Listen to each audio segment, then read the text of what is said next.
Love in Accelerating History. Philip Roth, the Professor of Desire. How long was it since Karenin and Anna had stopped making love? What about Vronsky? Was he good at bringing her to climax? And Anna, was she possibly frigid? Did they make love in the dark, in the light, in bed, on the carpet, for 3 minutes, for 3 hours, with romantic talk or obscenities, and silence? We don't know a thing about it. In the novels of that time, love stretched over the vast terrain from first encounter to the brink of coitus. That brink was a frontier not to be crossed.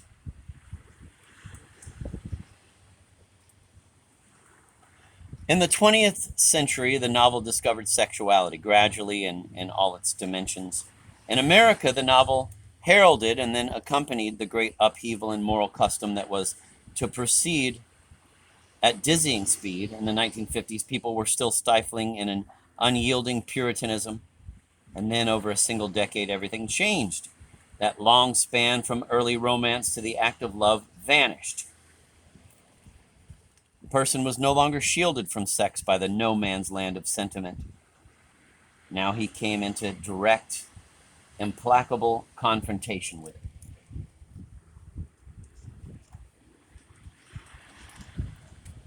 In D.H. Lawrence, sexual freedom has the feel of a dramatic or tragic revolt. A short time later, in Henry Miller, it is surrounded by lyrical euphoria. 30 years later, in Philip Roth, it is simply a given, taken for granted, achieved, collective, commonplace, inevitable, codified. Neither dramatic nor tragic nor lyrical. Now we are approaching the limit. There is no, quote, farther, end of quote. Now it is not laws or parents or conventions that oppose desire. Everything is permitted. And the only enemy is our own body, denuded, disenchanted, dismasked. Philip Roth is a great historian of American eroticism. He is also the poet of that strange solitude of man left alone to face his body.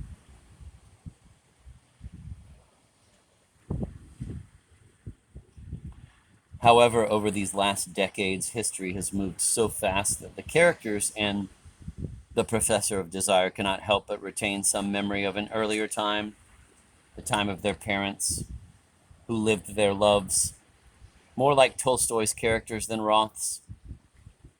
The nostalgia that suffuses the atmosphere when Kopesh's father and mother appear on the scene is not only the parents' own nostalgia, it is nostalgia for love as such, for the love between father and mother, for that moving, old-fashioned love that seems gone from the world today. Without the memory of how it used to be, what would remain of love, of the very notion of love? That strange nostalgia, strange in that it is not bound up with particular characters, but set farther off beyond their own lives in the background, lends this, seemingly cynical, novel a touching tenderness.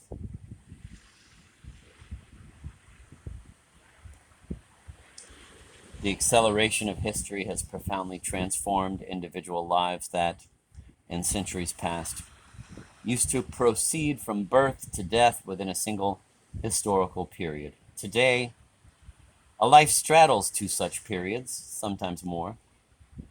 Whereas history used to advance far more slowly than human life, nowadays, it is history that moves fast. It tears ahead.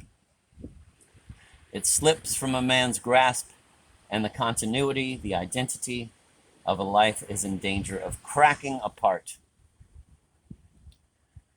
So the novelist feels the need to keep within reach, alongside our own way of life, the memory of the bashful and half-forgotten one our predecessors lived.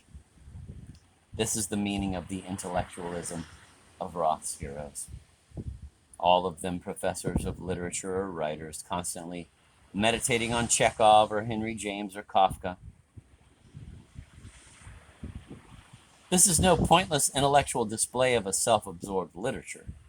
It is the yearning to keep past times on the novel's horizon and not leave the characters in a void where the ancestors' voices would cease to be audible.